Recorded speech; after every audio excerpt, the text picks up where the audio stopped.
sho ikole masha ikole makni romi do lawo dadi jadu romi do lawo dadi lebang dari petang yoy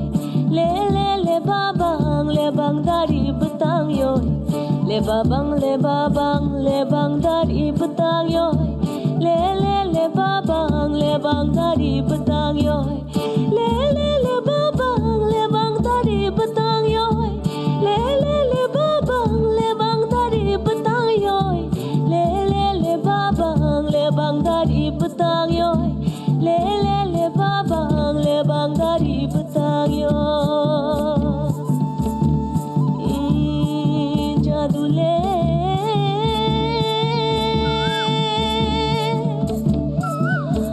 jadu no kalai kapang kata